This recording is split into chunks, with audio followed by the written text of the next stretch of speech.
Nandyal news 9 కి స్వాగతం. బులెటిన్ల ముందుగా హెడ్లైన్స్ చూద్దాం. నంద్యాల ప్రజా పరిష్కార వేదికకు అపురూప స్పందన. సమస్య ఉందని జిల్లా కలెక్టర్ వెంటనే పరిష్కార మార్గంకు కృషి. జిల్లా కలెక్టర్ రాజకుమారి.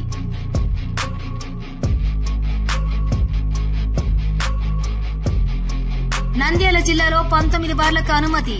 ఈ రోజు నుండి దరఖాస్తు. జిల్లా ప్రొహిబిషన్ అండ్ ఎక్సైజ్ అధికారి రవికుమార్ వెల్లడి.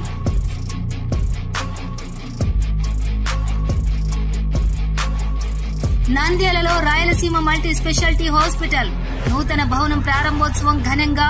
నంద్యాల ప్రజలకు ఆర్తోనందు విశేష సేవలు అందిస్తున్న డాక్టర్ విష్ణువర్ధన్ రెడ్డి. నంద్యాలలో భారీగా కురుస్తున్న వర్షాలు. విద్యుత్ పట్ల ప్రజలు అప్రమత్తంగా ఉండాలి. జిల్లా విద్యుత్ శాఖ అధికారి ఎస్ఈ సుధాకర్. నంద్యాలలో వరి రైతులను మోసం చేసిన వడ్ల వ్యాపారి సుబ్బారెడ్డి 3 కోట్లు చెల్లించకుండా పరార్. న్యాయం చేయాలంటూ జిల్లా ఎస్పీకి ఫిర్యాదు చేసిన రైతన్నలు. నంద్యాల జిల్లాలో 4 రోజుల నుండి భారీ వర్షాలు. కొత్తపల్లి మండలంలో శివపురం, లింగపురం గ్రామాల మధ్య పెద్దవాగు ఉధృతంగా 11 గ్రామాలకు రాకపోకలకు అంతరాయం. డ్వాక్రా మహిళల ఆర్థిక అభివృద్ధికి ఎక్కార్చులు 50,000 విలువ చేసే ఎక్కార్చును డ్వాక్రా మహిళలకు అందజేసిన జిల్లా కలెక్టర్ రాజకుమారి గనియా.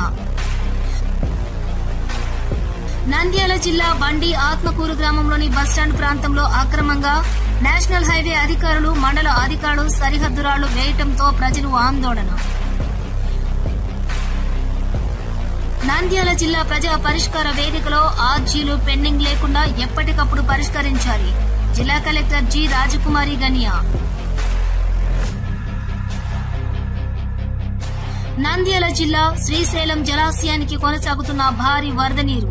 జలాశయం 9 గేట్లు 10 అడుగుల మేర ఎత్తిన అధికారులు.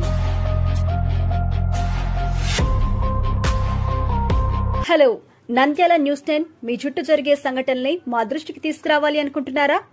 అయితే ఇంకా ఆలస్యం ఎందుకు? మా వాట్సాప్ నెంబర్ 9849700865 కి సమాచారాన్ని ఎప్పటికప్పుడు పంపించండి.